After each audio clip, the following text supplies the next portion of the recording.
Welcome, welcome, welcome to Association Chat. I am so excited that you're here. All right, look, before we get started, I wanted to go ahead and say thank you to the fabulous Patreon supporters of Association Chat. It takes many hours and much love and dedication that over the years, since 2009, my friends, it takes a lot and a lot of people and a lot of love to create Association Chat. And yet here we are. So you know what? It's thanks to supporters like you, thanks to the Patreon patrons.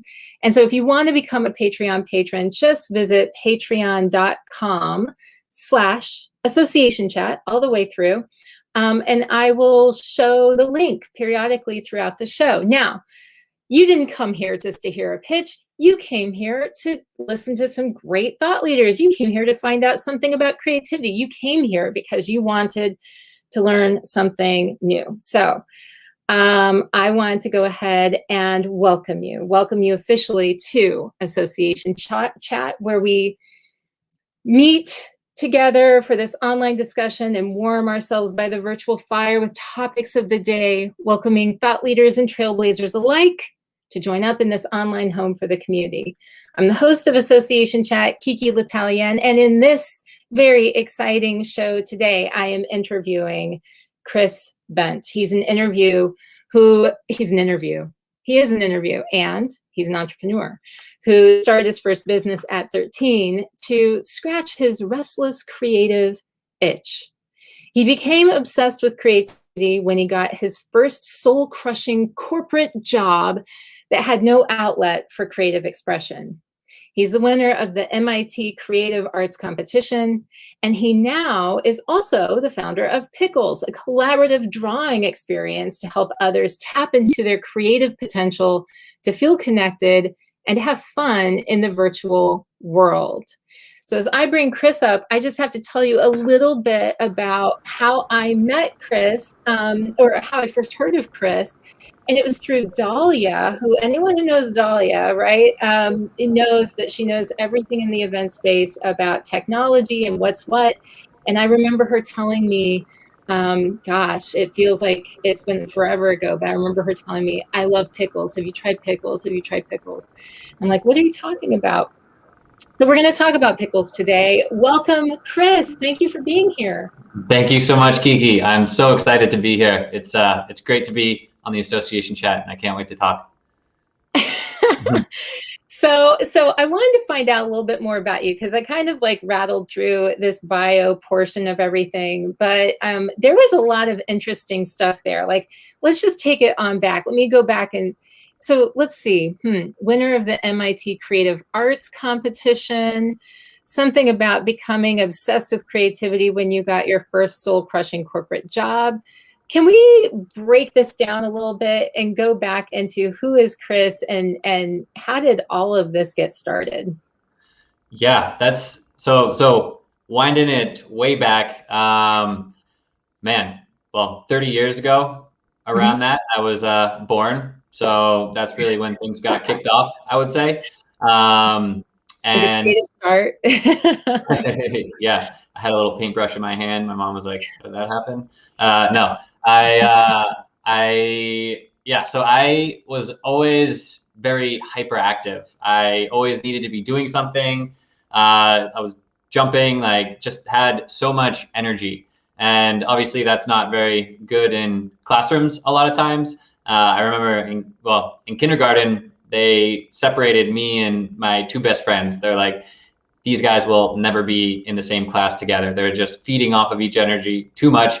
We can't handle it. And so I always just like had this kind of drive, this inner energy that needed to be expressed in all sorts of different ways. And obviously sports was a big one. I played a lot of sports growing up. And then when I was around 13, I was mowing lawn for my dad. He was paying me in Pokemon cards, if that dates me at all, when those were the currency that we thrived on.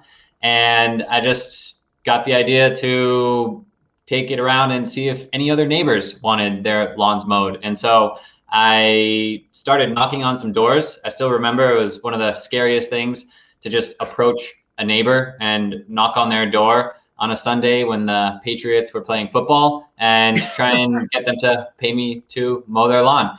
And so that is how I started growing this landscaping business, that I then hired my friends and I invested in new equipment. And I remember thinking, this is amazing. Like, I'm working outside, I get to make my own hours, I'm making good money, I'm working with my friends. Why would anyone not want to be an entrepreneur, to be their own boss, to do their own thing? I really took it as like a point of pride. Like, I will never work for anyone else in my life. And that's really kind of what sparked that entrepreneurial journey in me. In college, I wanted to have a greater impact. And I was mowing lawns all throughout high school and college. So I was going home on the weekends. And actually, Dahlia and I went to the same university, UMass Amherst. Oh, really? So, I didn't know that. Wow. yeah, Okay. yeah. So we got that shared in common. And I wanted a greater impact, because when you're mowing lawns, you're only doing one lawn at a time. And I wanted to be able to affect more lives than that. And this is when crowdfunding was becoming popular, as well as solar panels were just becoming more energy efficient. So I had the idea to combine those two, create a company called Crowd Solar, which was crowdfunding solar panels for nonprofit organizations. And that's kind of what led me to working in the solar energy and startup field, creating that company. And for a number of reasons, all incredible learning opportunities, that venture did not succeed, but it led me to other opportunities, other doors that were opening. And so I went through a business incubator there as part of another company that I joined. And one of my friends, he had just closed $1 million round of seed funding after the incubator was closed. And he called me up and asked if I wanted to join his sales team. And I was like, okay, well, either like this is going to go great and we're going to work with our friends and make a lot of money, that'll be awesome, or it's not going to go well and we're not going to be friends anymore. And you sure you want me to work for you? And he was like, yeah, come on, you're good at sales. So I was like, am I good at sales?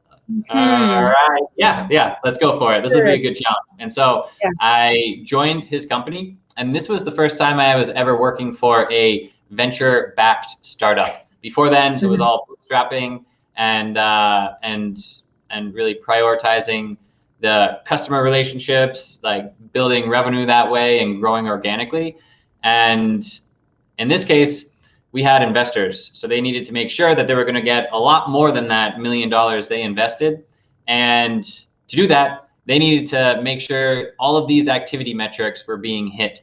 And so I was essentially having to lock myself in this phone booth for 8 hours a day to try and get through my 120 calls that I had to make that day, to book 10 demos a week, to deliver 10 demos, to close all these sales and just be part of this funnel. And this was the first time in my life that I really felt like a cog in a machine. I was just thinking the word cog. Like, I can't imagine doing that work and feeling like, wow, I feel good at the end of the day. Like, you're just part of a machine, right? Yeah. And when you have left the exact same voicemail for 60 times that day, you hate your voice. You feel bad for the person who has to listen to that voicemail. It is just like, yeah, not fun. But at that time, it was like what we saw as necessary. And I much rather work in entrepreneurship, and I love startups and that, because I didn't realize at the time, but that was scratching my creative itch. The way that you have this business that started out as an idea, and now you're trying to manifest it into the world, and you have to do all sorts of different things every day to make that vision a reality. And I found that is really what drives me, where I find my passion, not in just like checking off an endless to-do list that just refills every day. And so that's when I really became passionate about creativity. What happens to it as we get older? Why do you ask a kid if they're an artist, if they're an engineer, and they'll say, yeah, I'm all of those things. I can do everything. And then you ask an adult and they're like, nope, I am this, I am that. And it's much less expansive. And I found, kind of put ourselves in this box as we grow older. So I just got curious why that is, and if there is anything we can do about that. Okay, so that actually, there are so many things that what you just said, so many things that come to my mind in response to it. The first thing I think of is, as you're talking about your experience and understanding how even while you're in the middle of doing these things that are not feeding you creatively, you are still learning that there's something connected to that creativity, to doing something that is outside of the traditional, that is feeding you in a way. And so so I want to explore that a little bit.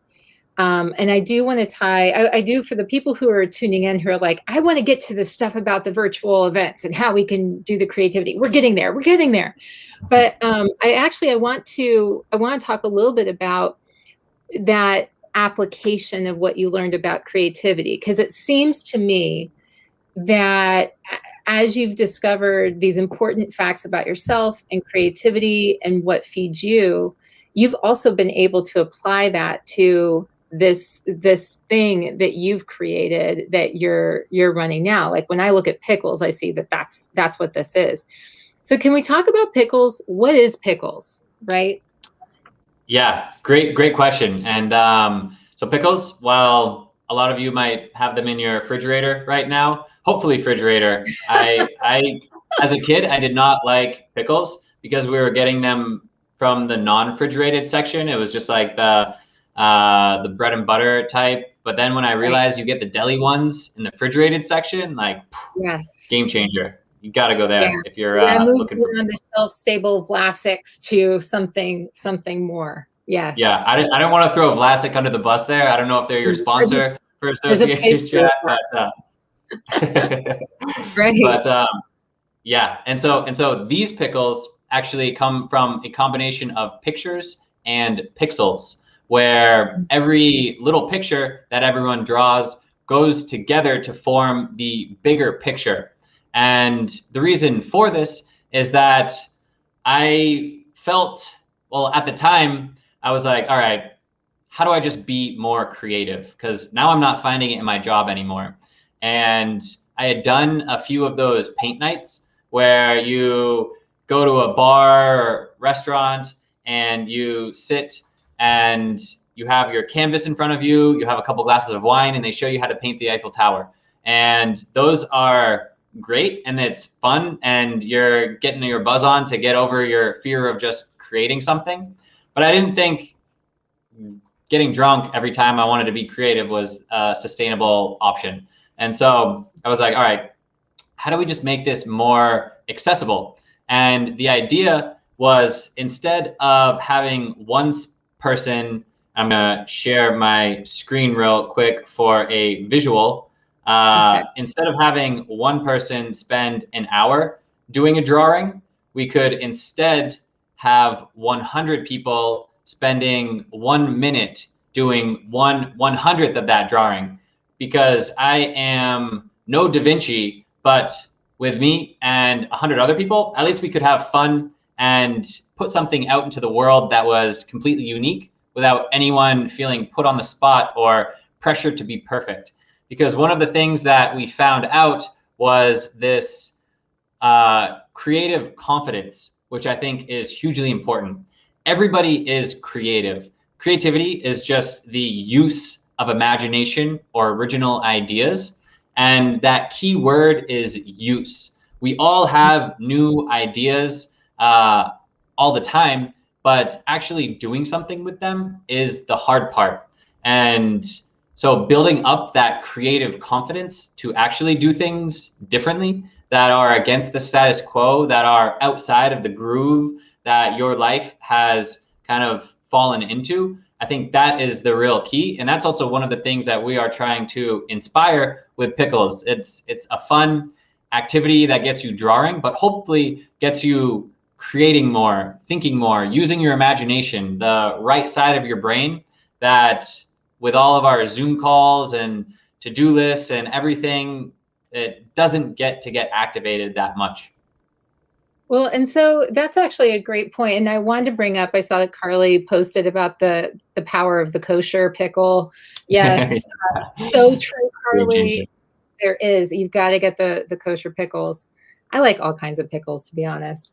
But I especially like the pickles we're talking about today, Chris, because, you know, it is true when people get onto, you know, our Zoom meetings and everything, when we jump on, most of the time, there isn't any sort of way where we're interacting and co-creating. We're not, you know, working on something together. We're usually kind of sitting back passively. Maybe we're waiting our turn, you know, until we can jump in and say something. And so the thing that I like about pickles and talking about, which I feel funny, I feel like when I say pickles, it's kind of funny every time I say it. I don't know why, but it's good, right? Yeah. But every time I think about it, I think, wow, you're engaging your right side of your brain, you're engaging your creativity, and you can't help but like move into unexpected territories that you typically don't go into when you're in that setting, and you're not, you know, drawing, you're not creating something with other people around you. Now, the typical thing I think people would ask is, my members aren't creative. I can see my members pushing back because the members of my association, you know, aren't artists. They're not, you know, they may not like that. And so do you hear that very often? And if, when you do hear that, what do you say back? Yeah, so I always usually start off by saying, don't worry, I suck at drawing as well. Like, we all suck at drawing. Let's just start there and say, this isn't going to look good, because that's not the point. The point isn't to just obsess over something till it looks amazing enough to finally release into the world. None of us are artists. Like, I am not a professional basketball player, but I still can shoot a basketball and I like playing it. And it really comes down to practice. So obviously, if you haven't practiced drawing, making art, cooking, anything, you're not going to be good at it when you start off. And I think that that beginner mindset is so important for everything in life, especially with COVID just kind of derailing so much in people's lives that they might have taken for granted, or it's just really shaken the status quo. The ability of starting again, doing something new, adapting, being resilient, all of those things are incredibly important, because the pace of the world is changing faster and faster. And if you have that internal ability of adapting to that change, it doesn't matter how it changes, you will be prepared for it. And so if anyone thinks that they're creative, like, it sucks. You hear of companies and they have a creative department, and that just kind of signals to every other department that, yeah, you don't have to be creative. Like, they're taking care of it. So you just go do what you're told. And I think it's really sad, because there can be creativity in everyone's lives. And I truly think that, like, love, creativity, empathy, these are human superpowers that really got us to where we are. Like, the first caveman who picked up a stick to kill a woolly mammoth instead of using their fists, everyone was like, yo, I don't know about that. And then they saw that it worked out better, and then everyone started using sticks, and then it just goes there. And so I really think creativity is that driver for innovation. It keeps humanity going forward. And the more people who are practicing it, there's going to be a lot of failures. That's just the nature of the game. But with that, there also comes those successes that can really be built upon. And so, yes, you might not think that you're an artist. I'm not an artist. It still hasn't kept me from making this business card art that I put together from all of the old business cards that I've collected throughout the years. Is there a way? Is there a way to bring that forward so that people can see it better? Is there a way, or is that attached? Yeah. Or it's I'm totally making this difficult for you. I'm so sorry. Yeah. No, that's all right. Here's another one that I just sorry everyone. I had to, I have to try, right? this is another one that I just wow. finished here. This one's framed.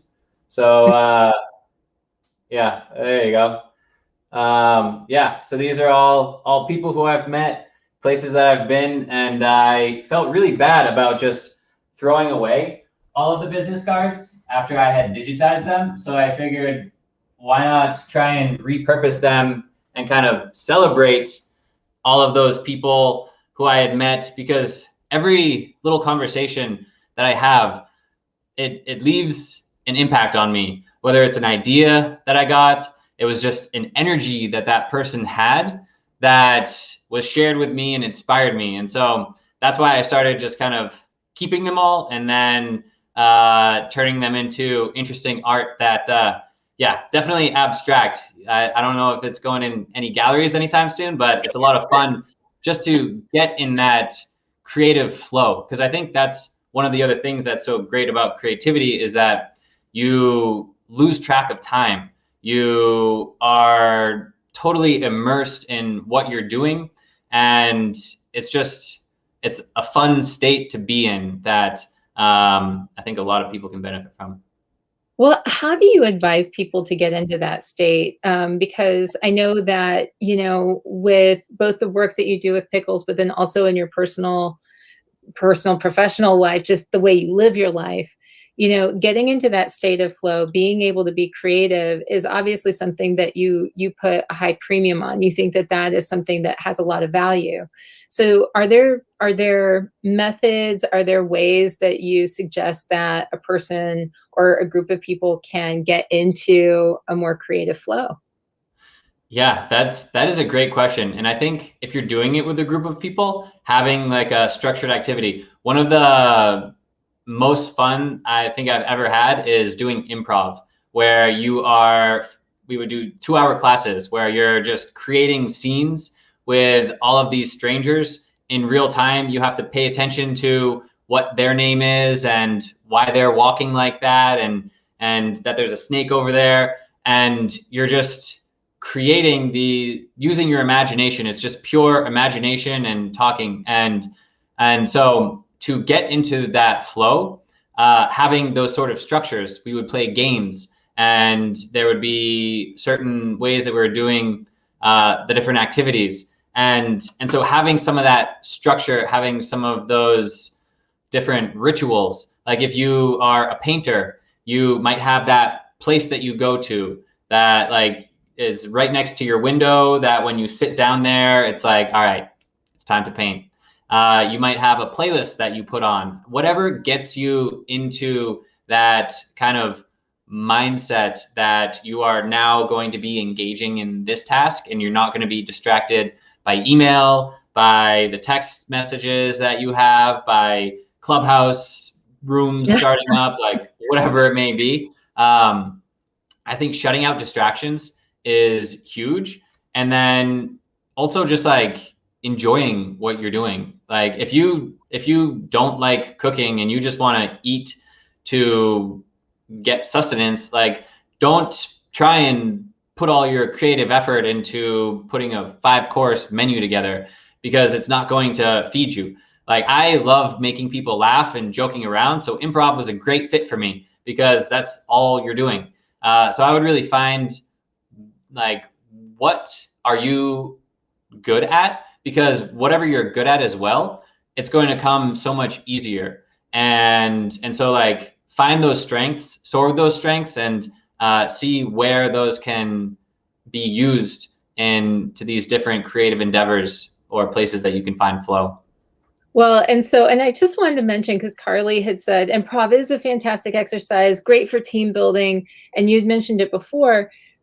Next Tuesday, if you're watching this live and you're not listening to the recording, Next Tuesday, I actually have Cynthia Demore coming on Association Chat, who is like improv, maestro. She's really and her big focus is helping overachievers overcome imposter syndrome and really using things like improv to do that. So she's got a whole bunch of tools in her toolbox. But if you like improv, if you're interested in learning more about that, you'll have a chance to learn more about it next Tuesday. Paul's up here and he said, "Hi, Paul. Paul, by the way, I miss you, Paul. We need to connect." Paul's so amazing, and he's another creative individual. I think you two would get along very well, Chris. Paul says, "What's the most creative fun that you've had on a virtual event?" That's I feel like I might be biased to this question because we've been doing using Pickles with a lot of these virtual events, and it's always a lot of fun just to engage with these audiences, to have them doing something new that they haven't done for the first time in a while. We've also done, I've done virtual events with improv in them that were a lot of fun. And I think some of the most fun that I've had in these virtual experiences are when things that weren't planned happen. Like the things that really make for a memorable experience. Like, I mean, I was talking to someone today, making the analogy between virtual events and sports, where it's really, you watch it live because it's happening and unfolding in real time. And you feel like you are a part of it. You feel totally immersed and that you have an impact on the outcome. So if you have a virtual event where there's a speaker who's just speaking the whole time, that starts to feel like it could have been a YouTube video. Just like right. No one really watches sports that have been recorded because it just loses that luster. And I think when you do have these events that actually engage people, that you allow for question and answer, and then you kind of go off in a tangent that the audience chooses, those are all creative, because it's like, all right, now we're improving the rest of the content here. And I think that makes for the most memorable virtual experiences when it goes off script. Or like, I'm sure you've seen the guy who got trapped in the cat filter and he was talking and couldn't turn that off. Like all of those. One time a host had to answer the door. Someone kept ringing his doorbell because the liquor delivery was there, and they weren't just gonna leave it at the front doorstep. And those sort of things, they seem like snafus, but Dahlia has the term mind stamp, and it really just like stamped into my mind that experience because it's unique. It wasn't planned, and I think those are really when you can create those in a virtual event, then you're really going to have a good experience. And I would actually challenge the people who are watching right now, or maybe the people who are watching during the replay, to think in your own minds, about Paul's question, what's the most creative fun you've had on a virtual event? Because it helps us to reflect on where were those mind stamps, where were those, what were the things that really stuck out in a good way, where it was like, oh yeah, that was fun. When I talk about building community, a lot of times I talk about the power of shared experience. And that's when I hear mind stamp and the things that you're talking about, that's part of that. Because sure, if you get stuck in an elevator for 3 hours with the same group of people, you may not form a community, but for sure, if you know somebody else in there, that is a mind stamp forever. You've shared that experience. You'll never forget it, and you'll be able to go back to that same thing. So, I think, not that we're trying to aim to do things like get stuck in elevators, but, for a lot of our friends in the events industry, and I think about like Tahira Endine, who's a dear friend, the experiential, what is it that you're creating that's creating an experience that's something that is unique and different. Yeah. Melissa says, I love this explanation of the energy of a live virtual event. It is like a sporting event in that way. And it's so true. It is true. You know, it's like, what is that interaction that you can only get because you're doing that live virtual and exchange? And I actually think that that is the challenge with trying to control for so many variables. A lot of times there's the use of pre-recorded material, which I think there's a place for it. You can use it, but you have to be very, very careful, because if it's just all recorded, if it's just all so controlled, then there's something that gets lost there, right? And there's no engagement. There can't be when it's just, you know, overly focused on this controlled, recorded environment, pre-recorded environment. Yeah, absolutely. Because it really is that kind of unknown. Like humans, they love the mystery of like, all right, I got to be here to see what happens. And then the second that it's recorded, even if it's on like a slight delay, it's like, oh, well, this already happened. I'm not experiencing this live in real time. And I think that's what just like it's so important to, because it brings people in. If they are like not knowing what will happen, what this person is going to say, if I'm going to be called up on stage, like, yeah, you want people to pay attention, pull them and turn their microphones and their cameras on and have them ask the question like directly on camera. And people are like, oh, okay, well, I guess we're potentially going to be pulled up on stage. Now I'm going to like definitely not have another tab open, because that'll be too nerve-wracking if I get pulled up because of that. And so just like it's all about, I think, and something I am always kind of thinking about is like the attention spans that people have. They are so short these days. Like this thing has turned into not a tool, but we have turned into the tool for it, where people are just monetizing our attention and all of these notifications. And so that's why I think keeping the attention is so important. And if something is unfolding in real life in front of you and you don't know what the outcome will be, you will be paying attention to that.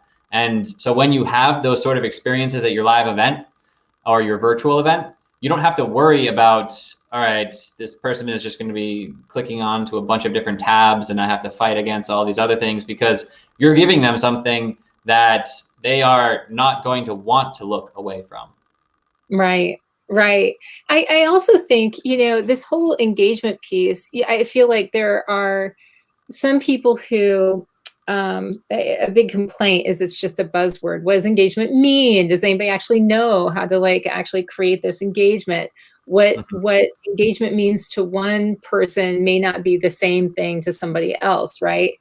But so what I want to do is I do want to clarify, like when we're talking about engagement, what we are talking about right now. And then I also want to just put out there that there's also this other camp where I've heard argument that our attendees aren't necessarily coming for engagement. They're coming for the education, or they're coming for the content. And I'm just going to tell you all how I really feel about that right now. And, you know, which is, I disagree. I think that if people want content and education, they're not coming to your event for just that. I think that they're coming with some expectation of there being engagement, of there being some kind of way to connect with other humans who are there. Otherwise, they could go to YouTube, they could sign up for Masterclass, they could sign up for Coursera, they could do a number of things. So why do they want to come to your event? And I know that I'm going to have people who argue with me about this, but I really do believe, like probably 90% of the time plus, they're hoping for something else. They're hoping that on top of the content, on top of the education, they're getting engagement, or they're connecting with someone else there.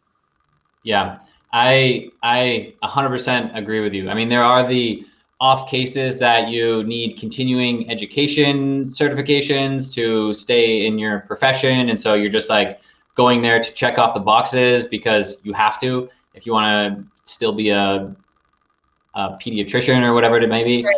Yeah. But I think for the overwhelming case, yeah, people are showing up there because they want to meet their friends. They want to meet new friends. They want to share their successes, learn from each other's failures. Like, so much of learning is done from each other and not just the person on stage, all the way from a keynote to a classroom.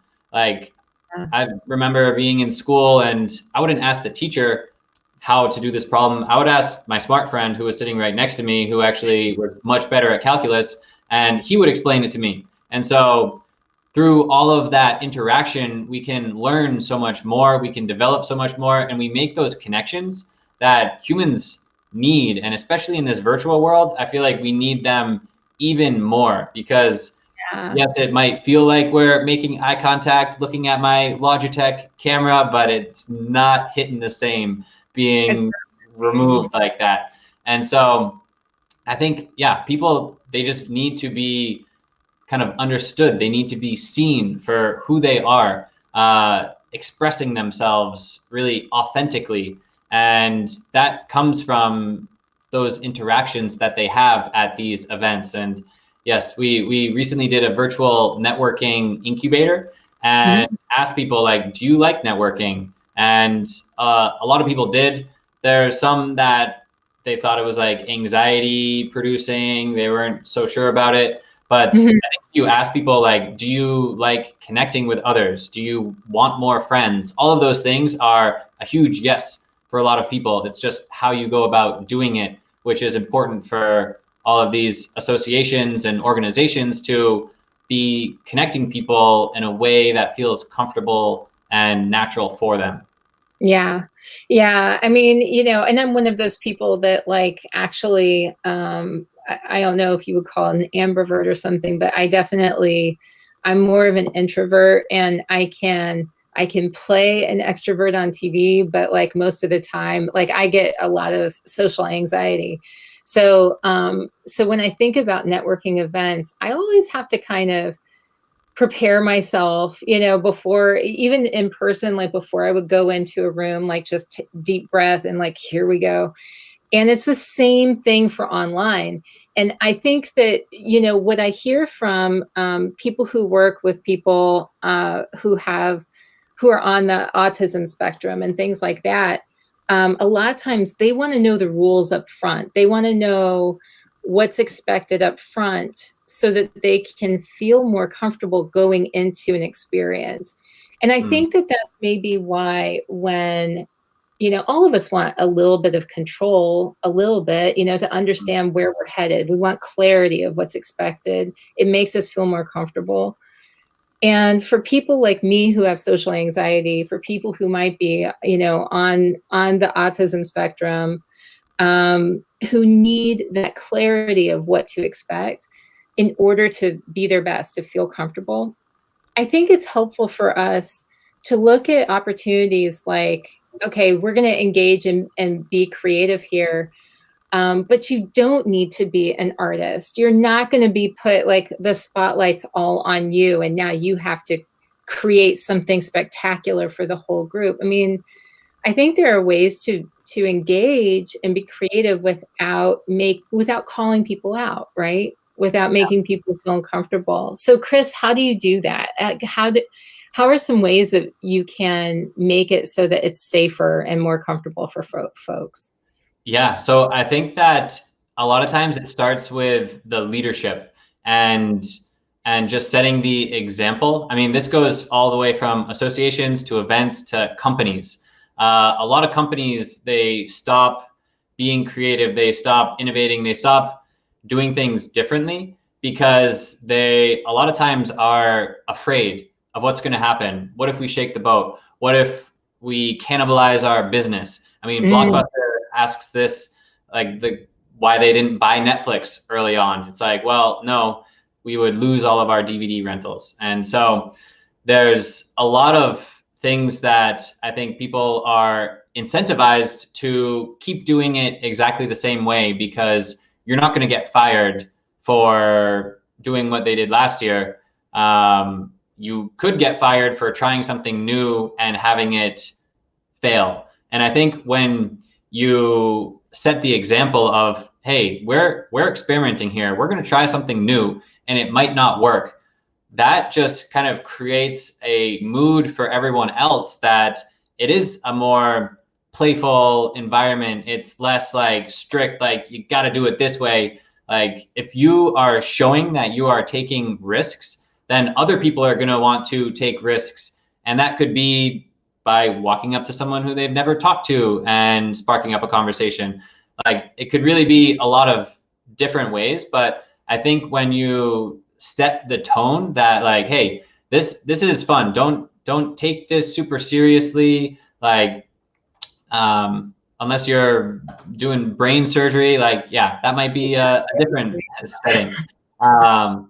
But yeah, if you just set this, and there's a lot of ways that you can kind of go about implementing creative change in an organization that is opposed and resistant to it. So you can de-risk what you are proposing. You can talk about how, well, if Google is doing it, then like, yeah, it's not so bad if we try that out too. And so using other people, other organizations that you can point to say, well, hey, look at that. It worked for them. So can we do it?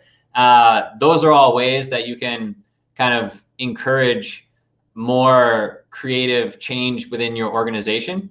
But I think like, yeah, if you are a leader and you're willing to fail publicly, then it's going to make everyone else also comfortable with failure. And I think that is, it's kind of stigmatized, failure, in just the world. But it really, like, I think quitting should be stigmatized. Like there's a big difference between quitting and failing. And failure is part of innovation. Quitting happens when you throw in the towel, and those can be on completely different sides of the spectrum. So yeah. I think that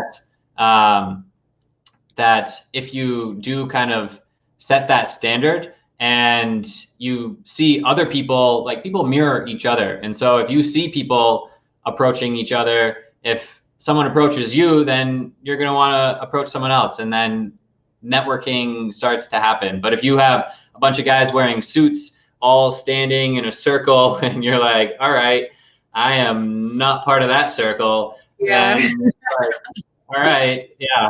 Tough to spark up a conversation in that. True.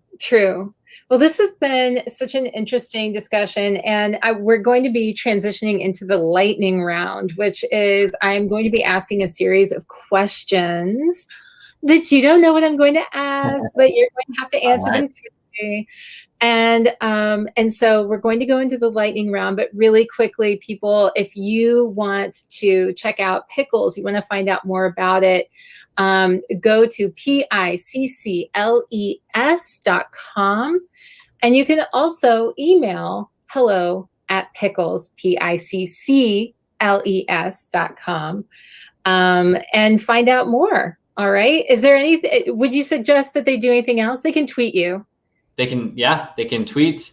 We're on Instagram, but yeah, send an email, check out the website, let us know. We're always looking to partner, to collaborate with other people. And so any of those crazy ideas that you might have that you're not sure if we can do, just reach out and let us know, and we'd love to talk. Yes. So, okay. Are you ready for the lightning round, Chris? I'm ready, Kiki. Let's go. All right. So, okay. And this, you have to answer just as quickly as you can and then move along. All right. So the first question is this: an experience that really shaped who you are as a person and or professional. Moving to Montreal, Canada, and not knowing anyone when I moved here. Okay. Good job. An example of how luck or timing has helped or hindered you. I would say that the coronavirus has actually helped us because it broke a lot of these status quos, and then we were already well suited to be a tool for all of these digital events that were happening. So Awesome. All right. Okay. Third question. Your original career, aspiration, or job?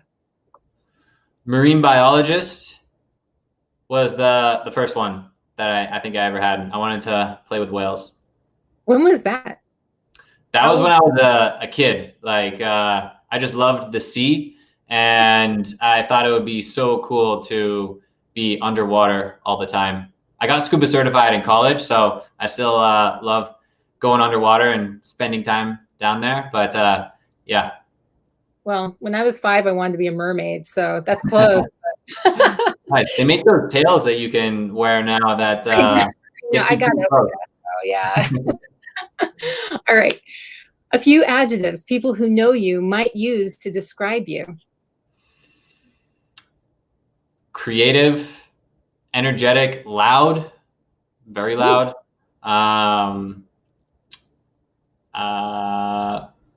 Some people call me funny. Some people definitely don't think I'm funny. Usually the people closest to me are sick of all of my jokes by now, but yeah. And then active, I would say.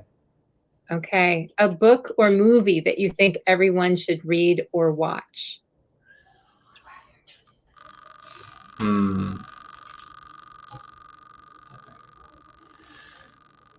Yeah, that is a good one.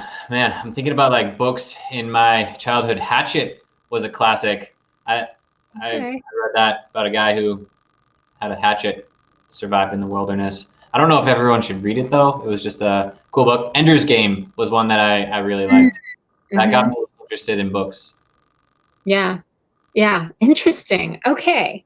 And then, and I did warn you a little bit about this. Now, every single time when we have someone for the association chat interview, we do the question of the week. And so in the association chat private community, we ask a question of the week. And this week's question was, if you were going to speak on any subject for 20 minutes, and this one doesn't count, what would it be? Any subject for 20 minutes. I would. So I have been getting more and more spiritual as the pandemic has been going on. I mean, before if someone asked me what my sign was, I would laugh and immediately discount everything else that they probably thought, because I was like, yeah, you believe that matters? And I have started to believe a lot more and just become fascinated by the invisible world, not just this 3D one that we exist in, but the emotional, the spiritual. So I've been meditating a lot more, visualizing a lot more, and I would want to give a talk on how, as a humanity, we can lift our collective vibration and just bring more light and love into the world. That is fascinating. That is fascinating. So I'm actually going to, I don't do this very often, but I'm going to ask a follow-up question to that. And it is, do you see what you're doing with Pickles as helping to do that? Yes, I do really see that this is a way that we are kind of tapping into that side of people. So there's that inner child, that creative, that's always looking to get out, that soul that everyone has, that's just kind of knocking and saying like, hey, can we do this? Can we have fun? Can we play? Can we experiment? Can we try something new? And I really see Pickles as a way to get people started on that journey. You haven't drawn anything in 10 years. And now, because we did Pickles at a live event, you just made a couple little doodles and you're like, wow, that was kind of fun. And hopefully that serves as a catalyst for people to start exercising that creativity, that they can kind of have that spread to other areas of their life. And what we found with drawing is that it really is a window to the soul. People express what they truly feel, not what they think other people want to see them express.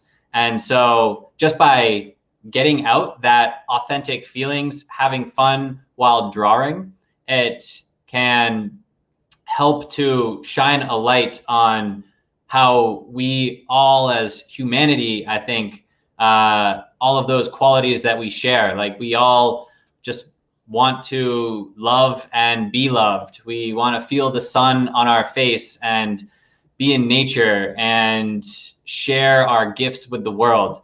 And so by using pickles to let people share a little bit about themselves in this fun and creative way, the hope is that that just kind of expands from there and changes the world that way.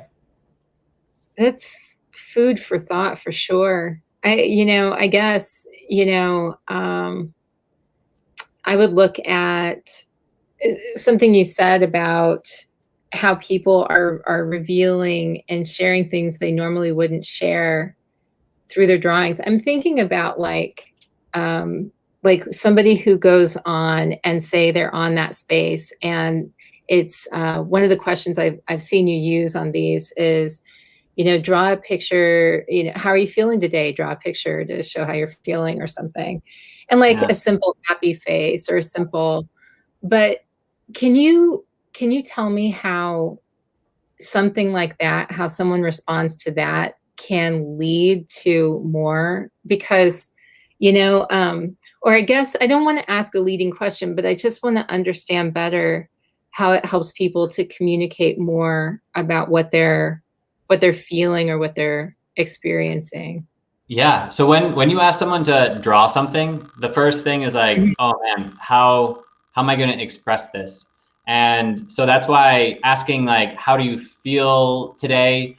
They actually take that time to think about how they feel today, because so many of us are on autopilot, just going through our days, not taking the time to think like, how do I really feel? And so that's why I love asking the question, what has given you the most joy, or what are you grateful for in the past month or during the coronavirus? Because it makes you spend time in that feeling of gratitude and thinking about all of those different things that you're grateful for, and then finding a way to visually express what you're grateful for. And you have now just dwelled in that emotion for that amount of time.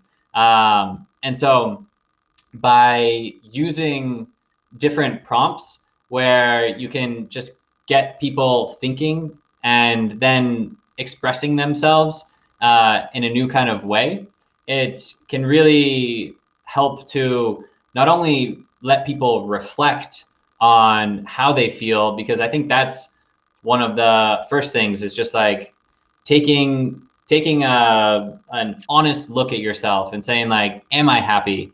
Am I feeling fulfilled? Is this job that I'm in giving me the creative expression that I desire, that I need?